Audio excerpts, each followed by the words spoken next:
Hi hello ನಮಸ್ಕಾರ ಸ್ನೇಹಿತರೆ. ಕೊನೆಗೂ ಕೂಡ ಒಂದು ದೊಡ್ಡ ಸತ್ಯನೇ ಭಾರ್ಗವಿಗೆ ಗೊತ್ತಾಗಿಬಿಟ್ಟಿದೆ. ಈ ಸತ್ಯ ಗೊತ್ತಾಗ್ತಿದ್ದಾಗ ನಿಜಕ್ಕೂ ಕೂಡ ಭಾರ್ಗವಿ ದೊಡ್ಡ ಶಾಕ್ಗೆ ಒಳಗಾಗ್ತಿದ್ದಾಳೆ. ಹಾಗಿದ್ರೆ ಇನ್ಸ್ಪೆಕ್ಟರ್ ಆಗಿ ಬಂದಂತಹ ಗೌತಮಿ ಹೇಳಿದಂಥ ಆ ಒಂದು ಸತ್ಯ ರಹಸ್ಯ ಏನಾಯಿತು, ಏನು ಕಥೆ ಇದು ಎಲ್ಲವನ್ನ ಕೂಡ ತಿಳ್ಕೊಬೇಕು ಅಂದರೆ ಈಗಲೇ ನಮ್ಮ ಈ ಚಾನಲ್ನ ಸಬ್ಸ್ಕ್ರೈಬ್ ಮಾಡಿ, ಹಾಗೆ ಈ ಒಂದು ವಿಡಿಯೋವನ್ನು ಪೂರ್ತಿಯಾಗಿ ನೋಡೋದನ್ನು ಯಾವುದೇ ಕಾರಣಕ್ಕೂ ಕೂಡ ಮರಿಬೇಡಿ. ಇಲ್ಲಿ ಭಾರ್ಗವಿ ಹಿಂದಿನ ರಾತ್ರಿ ಹೋಗಿದ್ದೆ ಮಗುವನ್ನು ರೌಡಿಗಳ ಜೊತೆ ಹೋರಾಟ ಮಾಡಿ ಕಾಪಾಡ್ತಾರೆ. ಕಾಳಿ ಅವತಾರದಲ್ಲಿ ಬಂದಂಥ ಭಾರ್ಗವಿ ಎಲ್ಲರಿಗೂ ಕೂಡ ಹಿಗ್ಗಾಮುಗ್ಗ ಬಾರಿಸಿದ್ದೆ ಮಗುವನ್ನು ಸೇಫ್ ಮಾಡ್ತಾರೆ. ಇದರಿಂದಾಗಿ ಎಲ್ಲ ಟಿ ವಿಯಲ್ಲೂ ಕೂಡ ಹೈಲೈಟ್ಸ್ನಲ್ಲಿ ಬ್ರೇಕಿಂಗ್ ನ್ಯೂಸಲ್ಲಿ ಭಾರ್ಗವಿದೆ ನ್ಯೂಸ್ ಆಗಿಬಿಟ್ಟಿದೆ. ಬಟ್ ಭಾರ್ಗವಿ ಅನ್ನೋ ವಿಷಯ ಯಾರಿಗೂ ಕೂಡ ಗೊತ್ತಿಲ್ಲ. ಕಾಳಿ ಅವತಾರದಲ್ಲಿ ಒಂದು ಮಗುವನ್ನು ಕಾಪಾಡಿದಂತಹ ಒಂದು ಧೈರ್ಯಶಾಲಿ ಹೆಣ್ಮಗಳು ಅಂತ ಹೇಳಿ ಪ್ರಸಾರವನ್ನು ಮಾಡ್ತಿದ್ದಾರೆ. ಅತ್ತ ಕಡೆ ಮನೆಯವ್ರು ಎಲ್ಲರೂ ಕೂಡ ಕೂತ್ಕೊಂಡು ನೋಡ್ತಿದ್ದಾರೆ ಜೆ ಪಿ ಪಾಟೀಲ್ ಮನೆಯಲ್ಲಿ ನೋಡ್ತಿರ್ತಕ್ಕಂಥ ನಿರ್ಮಲಾ ಪಾಟೀಲ್ ಅವರು ಹಾಗೆ ಶಕುಂತಲಾ ಬೃಂದ ಎಲ್ಲರೂ ಕೂಡ ಇಲ್ಲಿ ಆ ದುರ್ಗಿ ಅವತಾರದಲ್ಲಿ ಬಂದಂಥ ಹೆಣ್ಮಗಳು ಧೈರ್ಯದ ಬಗ್ಗೆನೇ ಮಾತನಾಡ್ತಿದ್ದಾರೆ. ಅಲ್ಲೇ ಭಾರ್ಗವಿ ಕಸ ಗುಡಿಸ್ತಾ ಅದನ್ನು ಅವಳು ಕೂಡ ಕೇಳಿಸ್ಕೊತಿದ್ದಾಳೆ. ಇತ್ತ ಕಡೆ ನಿರ್ಮಲ ಅವರು ನೋಡಿದ್ರ ಹೆಣ್ಮಕ್ಳು ಹೇಗೆ ಧೈರ್ಯದಿಂದ ಹೋರಾಟ ಮಾಡ್ತಾರೆ ಅಂತ.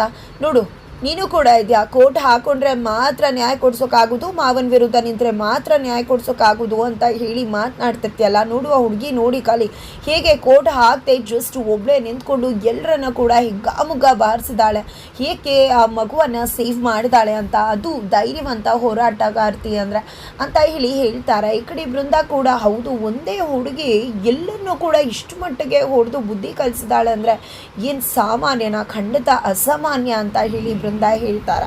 ಈ ಕಡೆ ನಿರ್ಮಲ ಪಾಟೀಲ್ ಅವರು ನೋಡಿದ್ಯಾ ನಿಮ್ಮ ಅಪ್ಪ ಅಮ್ಮ ಹೇಗೆ ಬೆಳೆಸಿದ್ದಾರೆ ಅಂತ, ಅವರಪ್ಪ ಅಮ್ಮ ಎಷ್ಟು ಅಚ್ಚುಕಟ್ಟಾಗಿ ಬೆಳೆಸಿದಾರೆ ನೋಡು ಅಂತ ಹೇಳಿ ನಿರ್ಮಲ ಅವರು ಹೇಳಿದಾಗ ಈ ಕಡೆ ಬೃಂದ ಏನತ್ತೆ ಮಾತಾಡ್ತಿದ್ರ ನೀವು ಅಂದಾಗ, ಅಯ್ಯೋ ಅವಳನ್ನೊಬ್ಳನ್ನ ಆ ರೀತಿ ಬೆಳೆಸಿದ್ದಾರೆ ಅಂತ ಹೇಳಿದೆ ಬೃಂದ, ನೀನು ಒಳ್ಳೆ ರೀತಿನೇ ಬೆಳೆದಿದ್ಯಾ ಅಂತ ಹೇಳಿ ಬೃಂದ ಹೇಳ್ತಾರೆ.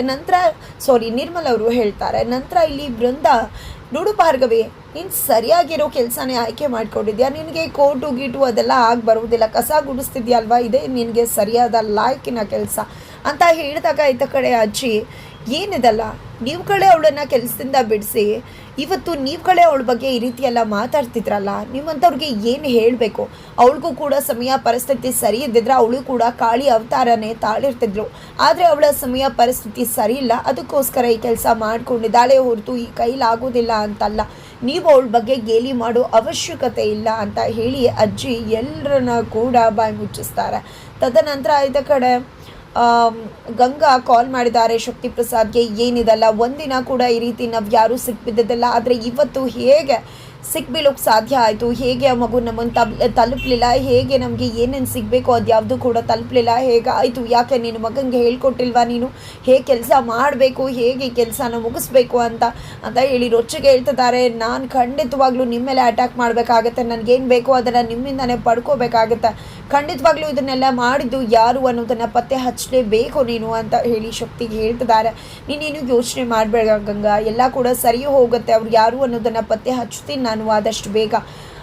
ಇದರಲ್ಲಿ ನನ್ನ ಮಗನೇನೂ ಕೂಡ ತಪ್ಪಿಲ್ಲ, ಯಾರು ಈ ಇನ್ಫಾರ್ಮೇಷನ್ಸ್ನ ಲೀಕ್ ಮಾಡಿರೋ ಚಾನ್ಸಸ್ ಇದೆ, ಯಾರು ಏನೂ ಕೂಡ ತಿಳಿದಿಲ್ಲ ನನಗೆ ಅಂತ ಶಕ್ತಿ ಪ್ರಸಾದ್ ಹೇಳಿದಾಗ, ನಿಜ ಹೇಳಬೇಕು ಅಂದರೆ ಇದನ್ನೆಲ್ಲ ಮಾಡಿರೋದು ತುಂಬ ಜನ ಅಲ್ಲ, ಒಬ್ಬಳು ಮಾಡಿರೋದು, ಇದನ್ನು ಯಾರು ಅನ್ನೋದನ್ನು ಪತ್ತೆ ಹಚ್ಚಲೇಬೇಕು. ಇಲ್ಲ ಅಂದರೆ ನಿನ್ನ ಮಗನ ನಾನು ಸುಮ್ಮನೆ ಬಿಡುವುದಿಲ್ಲ, ನನ್ನ ಕೆಲಸಕ್ಕೆ ಅಡ್ಡಿ ಆಯಿತು ಅಂದರೆ ಖಂಡಿತ ನಾನು ಯಾರನ್ನು ಕೂಡ ಉಳಿಸೋದಿಲ್ಲ ಅಂತ ಹೇಳಿ ಗಂಗಾ ಕಾಲ್ ಕಟ್ ಮಾಡ್ತಾರೆ. ನಂತರ ಏನಪ್ಪ ಇದೆಲ್ಲ ನನಗೆ ಯಾಕಿದೆಲ್ಲ ಬೇಕಾಗಿತ್ತು, ಯಾವ ಕರ್ಮ ಅದು, ನನ್ನ ಪಾಡಿಗೆ ನಾನು ಆರಾಮಾಗಿದೆ, ನನ್ನ ಕರ್ಕೊಂಡೋಗಿ ಅಲ್ಲಿಗೆ ಹಾಕ್ಬಿಟ್ಟು ಈ ತೊಂದರೆ ಕೊಡ್ತಿದ್ರಲ್ಲ ನೀವು ಅಂತ ಹೇಳಿ ವಿಕ್ಕಿ ಹೇಳ್ತಾರೆ. ಈ ಕಡೆ ಶಕ್ತಿ ಫುಲ್ ಟೆನ್ಷನ್ ಮಾಡ್ಕೊಂಡಾಗ, ಸರಿ ಬಿಡಿಯಪ್ಪ ಯೋಚನೆ ಮಾಡಬೇಡಿ, ಇದನ್ನು ಯಾರು ಅನ್ನೋದನ್ನು ಪತ್ತೆ ಹಚ್ಚೋಣ, ಕಾಳಿ ಅವತಾರದಲ್ಲಿ ಬಂದಿರೋದು ಯಾರು ಅಂತ ವಿಕ್ಕಿ ಹೇಳಿದಾಗ, ಆದರೂ ಕೂಡ ಇದನ್ನೆಲ್ಲ ಯಾರು ಮಾಡ್ತಿರೋದು, ಇಷ್ಟು ದಿನ ಎಲ್ಲೂ ಲೀಕ್ ಆಗದಿರೋ ಇನ್ಫಾರ್ಮೇಷನ್ ಈಗ ಹೇಗೆ ಲೀಕ್ ಆಯಿತು ಅಂತ ಶಕ್ತಿ ಅನ್ಕೋತಾರೆ. ಇದನ್ನು ಕೂಡ ಭಾರ್ಗವಿನೇ ಮಾಡ್ತಿರ್ಬೋದಾ, ಭಾರ್ಗವಿಗೆ ಹೇಗೋ ಈ ವಿಷಯ ಗೊತ್ತಾಗಿರ್ಬೋದಾ,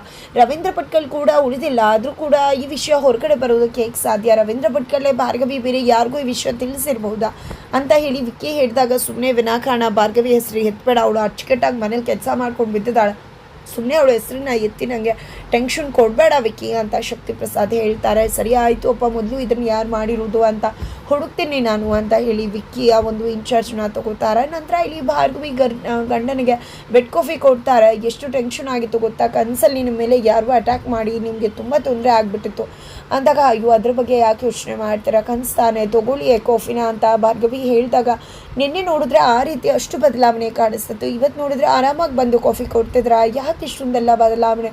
ಓ, ಅನಾಥಾಶ್ರಮದಲ್ಲಿ ಇದ್ದದ್ರಿಂದಾನ ಅಂತ ಹೇಳಿ ಅರ್ಜುನ್ ಕೇಳಿದಾಗ, ಹೌದು ಅಲ್ಲಿ ಹೋಗಿದ್ರಿಂದಾನೇ ಇಷ್ಟೆಲ್ಲ ಬದಲಾವಣೆ ಆಗಿರೋದು ಅಂತ ಹೇಳಿ ಭಾರ್ಗವಿ ಹೇಳ್ತಾರೆ. ಅತ್ತ ಕಡೆ ಗೌತಮಿಯವ್ರನ್ನ ಭೇಟಿ ಮಾಡಿದನ್ನ ಭಾರ್ಗವಿ ಯೋಚನೆ ಮಾಡ್ತಿದ್ದಾರೆ. ಯಾಕಂದರೆ ಒಂದು ಬುಕ್ ಕೊಟ್ಟಿದ್ದಾರೆ, ಆ ಒಂದು ಸತ್ಯಮೇವ ಬುಕ್ಕನ್ನು ತೆಗೀತಿದ್ದಾಗ ಭಾರ್ಗವಿ ಗೌತಮಿ ಮಾತಾಡಿದ ಮಾತುಗಳು ಎಲ್ಲವನ್ನ ಕೂಡ ನೆನಪು ಮಾಡ್ಕೊತಿದ್ದಾರೆ. ಇತ್ತ ಕಡೆ ಗೌತಮಿ ಭಾರ್ಗವಿಯನ್ನು ಭೇಟಿ ಮಾಡ್ತಾರೆ. ನಿನ್ನಿಂದ ಒಂದು ಕೆಲಸ ಆಗಬೇಕಾಗಿದೆ, ನೀನು ಒಂದು ಮುಖ್ಯವಾದ ಪಾತ್ರವನ್ನು ನಿರ್ವಹಿಸಬೇಕಾಗಿದೆ, ಹೆಲ್ಪ್ ಮಾಡಬೇಕಾಗಿದೆ ಅಂತ ಭಾರ್ಗವಿಯನ್ನು ಗೌತಮಿಯವರು ಕೇಳ್ಕೊತಾರೆ. ಆದರೆ ನಾನು ಅಪ್ಪನ ಸಾವಾದ್ಮೇಲೆ ಯಾವುದೇ ರೀತಿ ಕೇಸನ್ನು ತಗೊಳ್ಳೋದು ಬಿಟ್ಬಿಟ್ಟಿದ್ದೀನಿ, ಅಮ್ಮ ಪ್ರಮಾಣ ಮಾಡಿಸ್ಕೊಂಡಿದ್ದಾರೆ, ಅಮ್ಮ ಪ್ರಮಾಣ ಮುರಿಯೋ ತನಕ ನಾನು ಯಾವುದೇ ಕೇಸನ್ನಾಗಲಿ ಏನನ್ನಾಗಲಿ ಮಾಡೋದಿಲ್ಲ, ನನ್ನಿಂದ ತುಂಬ ತೊಂದರೆ ಆಗಿದೆ, ಅಪ್ಪನ ಸಾವೇ ಆಗೋಯ್ತು, ನಾನು ಕೋರ್ಟಿಗೆ ಕರ್ಕೊಂಡು ಹೋಗಿ ಅಂತ ಭಾರ್ಗವಿ ಹೇಳಿದಾಗ, ನಿನಗೆ ಗೊತ್ತಿದೆಯಾ ಒಂದು ವಿಷಯ, ನಿಮ್ಮ ಅಪ್ಪನ ಸಾಯಿಸಿದ್ದು ಯಾರು ಅಂದ. ಇವತ್ತು ನಿಮ್ಮಪ್ಪ ಅಂಥ ಒಂದು ದೊಡ್ಡ ಹೆಸರನ್ನ ಪಡ್ಕೊಂಡು ಪ್ರಾಮಾಣಿಕವಾಗಿ ನ್ಯಾಯವಂತರಾಗಿದ್ದಂತಹ ವ್ಯಕ್ತಿ ನಿನ್ನನ್ನು ಯಾಕೆ ಈ ರೀತಿ ಬೆಳೆಸಿದ್ರು ಅನ್ನೋದಾದ್ರೂ ಗೊತ್ತಿದೆಯಾ? ನಿನ್ನಿಂದಾಗಿ ಸಮಾಜಕ್ಕೆ ಒಳ್ಳೇದಾಗಬೇಕು ಅನ್ನೋ ಕಾರಣಕ್ಕೆ, ಜೊತೆಗೆ ನಿಮ್ಮ ಅಪ್ಪಂಗೆ ಬಂದಿರೋ ಕಳಂಕನ ನೀನು ನಿರ್ಮೂಲನೆ ಮಾಡೋಕ್ಕಾಗತ್ತೆ ಅಂದ್ಕೊಂಡಿದ್ದೆ. ಈ ರೀತಿ ಇದ್ದಾಗೆ ಖಂಡಿತ ಇಲ್ಲ, ಸಮಾಜ ಅದನ್ನೇ ಹೇಳ್ತಾನೆ ಹೋಗುತ್ತೆ, ಅದನ್ನು ಏನು ಸರಿಪಡಿಸ್ದೆ ನೀನು ಸುಮ್ಮನೆ ಇದ್ಬಿಟ್ರೆ ಒಂದಿನ ನಾವು ಕೂಡ ಅದೇ ನಿಜ ಅಂತ ಒಪ್ಕೋಬೇಕಾಗತ್ತೆ. ಒಂದು ವಿಷಯ ತಿಳ್ಕೊಂಡು ನೀನು ಅಂದ್ಕೊಂಡಿದ್ದೆ ನನ್ನ ತಂದೆ ಆಕ್ಸಿಡೆಂಟ್ ಆಗಿ ಸತ್ತಿದ್ದಾರೆ ಅಂತ, ಖಂಡಿತ ಇಲ್ಲ, ಅದು ಪೂರ್ವ ನಿಯೋಜಿತವಾಗಿ ಪ್ಲ್ಯಾನ್ ಮಾಡಿರ್ತಕ್ಕಂಥದ್ದು. ನಿನ್ನ ತಂದೆ ತುಂಬ ದೊಡ್ಡ ವ್ಯಕ್ತಿ, ಪ್ರಾಮಾಣಿಕ ವ್ಯಕ್ತಿ ಅಂತ ತಂದೆಯನ್ನು ಸಾಯಿಸಿದ್ದಾರೆ ಅವರು ಅಂತ ಹೇಳ್ತಾರೆ. ನಿನಗೊಂದು ವಿಷಯ ಗೊತ್ತಾ, ಈ ಒಂದು ಜಿಲ್ಲೆಯಲ್ಲಿ ಪ್ರತಿದಿನ 5ರಿಂದ 6 ಮಕ್ಕಳು ಕಾಣೆ ಆಗ್ತಾರೆ, ಕಣ್ಮರಿ ಆಗ್ತಾರೆ, ಬಡವ್ರ ಮಕ್ಕಳೇ ಆಗಿರ್ತಾರೆ, ಅವರನ್ನು ಬೇರೆ ಬೇರೆ ರೀತಿಯಾಗಿ ಬಳಸ್ಕೊಳ್ಳಾಗುತ್ತೆ. ಈ ಒಂದು ಜಾಲದ ಬಗ್ಗೆ ಇನ್ಫಾರ್ಮೇಷನ್ಸ್ನ ಒಬ್ಬ ವ್ಯಕ್ತಿ ಕಲೆಕ್ಟ್ ಮಾಡಿದ್ರು ಅಂತ ಹೇಳಿ ಗೌತಮಿ ಹೇಳಿದಾಗ, ಭಾರ್ಗವಿ ಯಾರದ್ದು ಅಂದಾಗ ರವೀಂದ್ರ ಭಟ್ಕಳ್ ಅಂತ ಹೇಳ್ತಾರೆ. ಅದೇ ಕಾರಣಕ್ಕೆ ಅವರ ಸಾವಾಗಿರೋದು, ನೀನು ನಿನ್ನ ತಂದೆ ಸಾವಿಗೆ ಖಂಡಿತವಾಗ್ಲೂ ನ್ಯಾಯ ಕೊಡಿಸ್ಬೇಕು ಅಂತ ಗೌತಮಿ ಹೇಳಿದಾಗ, ನಾನು ನಿಮ್ಮ ಜೊತೆ ಕೈ ಜೋಡಿಸ್ತೀನಿ ಅಂತ ಹೇಳಿ ಕಾಳಿ ಅವತಾರವನ್ನು ತಾಳಿದ್ದಾರೆ ಭಾರ್ಗವಿ. ತದನಂತರ, ಅಪ್ಪ ನಿಮಗೋಸ್ಕರನೇ ನಾನು ಇಷ್ಟೆಲ್ಲ ಮಾಡ್ತಿರೋದು ಅಂತ ಭಾರ್ಗವಿಯ ಬುಕ್ಕನ್ನು ನೋಡಿ ಕೂಡ ಹೇಳ್ತಿದ್ದಾರೆ. ನಂತರ ಇಲ್ಲಿ ಆ ಒಂದು ಮಗುನ ಕರ್ಕೊಂಡು ಬಂದಿದ್ದಾರೆ ಭಾರ್ಗವಿ ಮತ್ತು ಅರ್ಜುನ್ ತಮ್ಮ ಮನೆಗೆ. ಪೊಲೀಸವರು ಕೂಡ ಮನೆಗೆ ಬಂದಿದ್ದಾರೆ. ನಿನ್ನನ್ನು ಕಾಪಾಡಿದ್ದು ಯಾರು ಅನ್ನೋದು ಮುಖ ನೆನಪಿದೆಯಾ ಅಂದಾಗ, ಹಾಂ ನೆನಪಿದೆ ಹೇಳ್ತೀನಿ ಅಂದಾಗ ಭಾರ್ಗವಿಗೆ ಶಾಕ್ ಆಗ್ತದೆ, ತನ್ನ ಮುಖವಾಡ ಆಚೆ ಬರುತ್ತೆ ಅಂತ. ಭಾರ್ಗವಿ ಅನ್ನೋ ರೀತಿಯಲ್ಲಿ ಮಗು ಆ ಸ್ಕೆಚ್ಚನ್ನು ಬಿಡಿಸುತ್ತೆ. ನಿಜಕ್ಕೂ ಕೂಡ ಮುಖಕ್ಕೆ ಮಾಸ್ಕ್ ಹಾಕಿದ್ಬಿಟ್ಟು ಎಲ್ಲರಿಗೂ ಕೂಡ ಭಾರ್ಗವಿ ಚಿತ್ರನೇ ಬಿಡಿಸಲಾಗಿದೆ. ಅದನ್ನು ಅರ್ಜುನ್ ನೋಡಿದೆ, ಅರ್ಜುನ್ಗೆ ಗೊತ್ತಾಗ್ಬಿಡತ್ತೆ ನನ್ನ ಹೆಂಡ್ತಿನೇ ಕಾಳಿ ಅವತಾರವನ್ನು ತಾಡಿರುವುದು ಅಂತ ಶಭಾಷ್ಗಿರಿ ಕೊಡ್ತಿದ್ದಾರೆ ಅರ್ಜುನ್ ಭಾರ್ಗವಿಗೆ. ಹಾಗಿದ್ರೆ ಏನಾಗುತ್ತೆ ಮುಂದೆ ತಿಳ್ಕೋಬೇಕು ಅಂದರೆ ಮುಂದಿನ ವೀಡಿಯೋಗೆ ವೇಟ್ ಮಾಡೋದನ್ನು ಮರಿಬೇಡಿ.